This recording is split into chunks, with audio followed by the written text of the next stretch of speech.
L'association de la BDC avec la Centre remonte au début des années 70 et cette association a été continue jusqu'à aujourd'hui. La Banque de développement, sa raison d'être, c'est avant tout d'aider les entreprises à créer à leur expansion, à leur innovation et à leur épanouissement.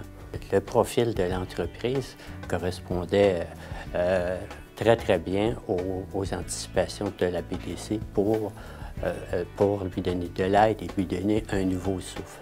Ça leur a permis de réaliser plusieurs projets à différentes étapes pour moderniser l'entreprise, lui permettre d'innover et atteindre des stades de développement qui n'auraient pas été possibles sans avoir un soutien comme celui-là. J'avais commencé à travailler comme consultant ici et ce qui m'a amené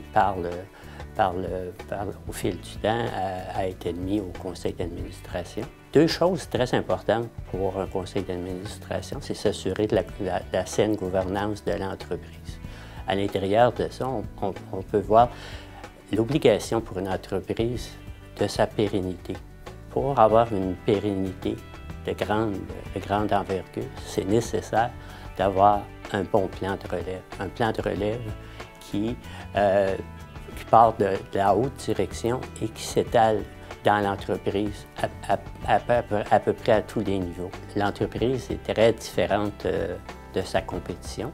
C'est sa grande capacité d'innovation, sa flexibilité et sa capacité de travailler dans un domaine qui est très compétitif et trouver sa place à l'intérieur de ça. Aujourd'hui, il n'y a pas un épicier sur le sol canadien qui n'offre pas un ou des produits lassants.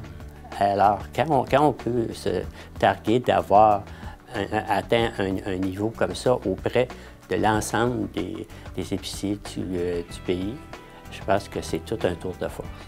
Dans mon métier antérieur de banquier, les gens regardent plus les résultats à très court terme. Ici, on regarde les résultats à moyen et long terme. Et c'est ce qui fait le succès de l'entreprise. En regardant dans cette perspective-là, ça leur permet de réaliser des projets que certains ne réalisent pas parce que les résultats sont un peu plus tard, mais lorsqu'ils arrivent, ils sont majeurs et affectent beaucoup le développement. Je pense que c'est ce qui explique que l'entreprise passe de différents niveaux importants par de grandes étapes.